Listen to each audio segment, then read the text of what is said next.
नहीं है। आज कहीं जाना चाहती हो धरना प्रदर्शन? धरना प्रदर्शन में क्यों जाएंगे? मेरा कोई धरना रोज थोड़ी होता है। कल एक हमने छोटा सा प्रोग्राम रखा था, उसमें भी हमने सारी गाइडलाइंस को फॉलो करके करना था, वो हुआ ही नहीं। चलिए कोई बात नहीं, उनको लगा कि नहीं होना चाहिए, उनके हाथ में हुकूमत है, वो जो कर सकते हैं उन्होंने किया। हमें बंद कर देंगे, वैसे भी यूपी का जो हाल वो कर रहे हैं वो सब देख रहे हैं। हम लोग अबला हैं, नारी तो पहले थे, अब अबला नारी हो गए हैं उत्तर प्रदेश में। ये जो बेटी बचाओ बेटी पढ़ाओ का ढोंग हो रहा था सरकार का, वो सब नजर आ गया। आप अपनी ड्यूटी करिए, हमें अपना काम करने दीजिए। आपको कहीं ये लगे कि आपकी ड्यूटी अवरुद्ध हो रही है तो आप जरूर एक्शन लीजिएगा मेरे ऊपर, खत्म हो गई बात।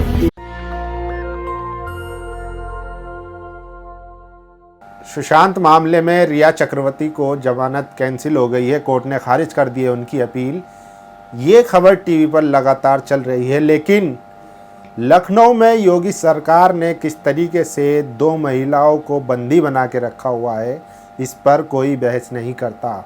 जी हाँ, मशहूर शायर मुनव्वर राना की बेटी, 2 बेटियों को हाउस अरेस्ट करके रखा गया है पिछले 2 दिन से।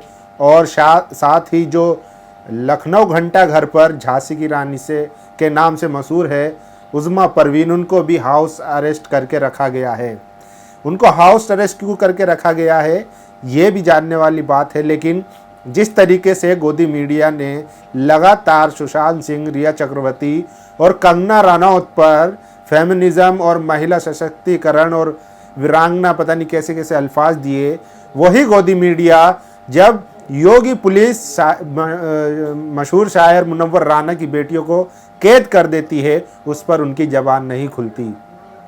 दोस्तों, मामला सिर्फ इतना सा है कि मुनव्वर राना की जो बेटियां हैं वो लगातार योगी सरकार के खिलाफ बोलती आई हैं, और जो उज़्मा परवीन है वो भी लगातार सरकार से सवाल करती आई है।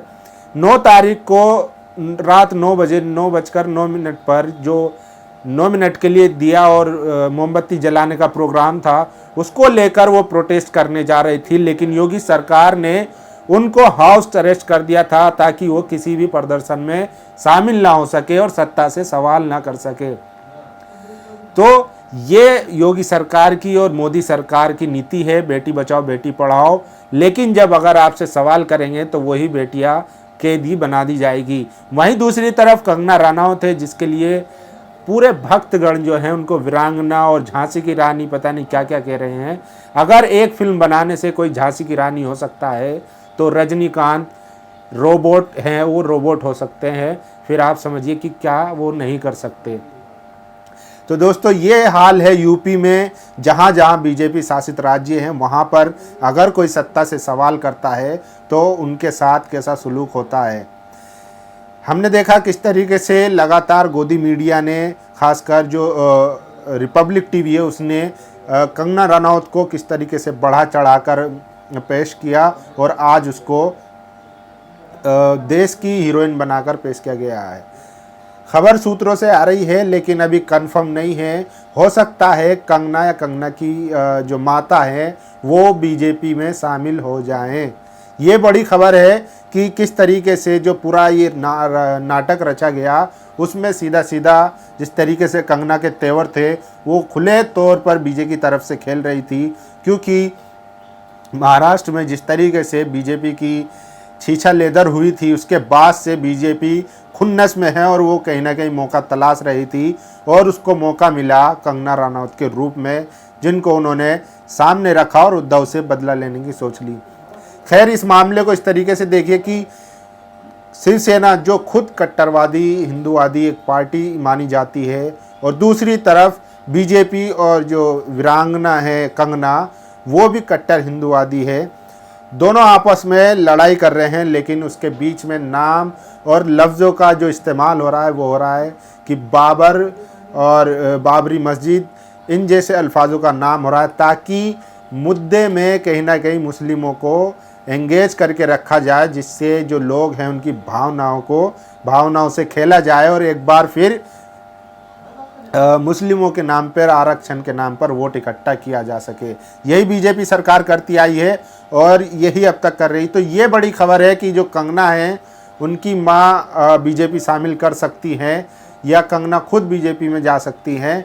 लेकिन वहीं दूसरी तरफ फेमिनिज्म और महिला सशक्तिकरण की दुहाई देने वाले दुहाई देने वाले लोग जो यूपी में योगी सरकार कर रही है उस पर खामोश है, सुमैया राणा पर खामोश है और उजमा परवीन पर खामोश है जो सत्ता से सवाल करती है।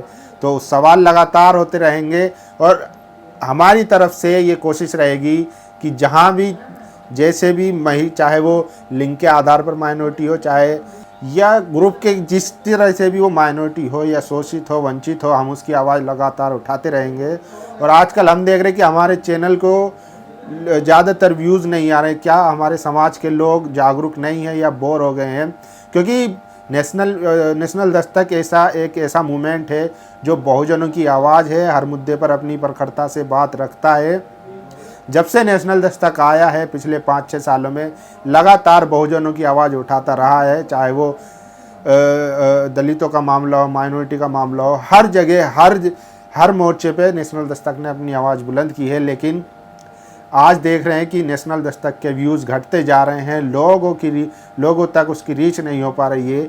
इसमें एक तो जातिवादी जो लोग बैठे हुए हैं भारत में, उनकी भी एक बड़ी पकड़ है और दूसरी जो बीजेपी सरकार लगातार मॉनिटरिंग कर रही है सोशल मीडिया पर, वो भी एक वजह है। लेकिन हमारे समाज को चाहिए कि जो हमारी आवाज़ है उसको ज़्यादा से ज़्यादा शेयर किया जाए, ज़्यादा से ज़्यादा लोगों तक पहुंचाया जाए, ताकि इस जैसी नेशनल दस्तक जैसी आवाज़ को जिंदा रखा जा सके, ताकि जो शोषित है, वंचित है, उनकी आवाज़ को लगातार उठाया जा सके। आप लोगों की क्या राय है? किस तरीके से जो गोदी मीडिया है और बीजेपी सरकार है वो किस तरीके से महिलाओं के साथ बर्ताव करती है?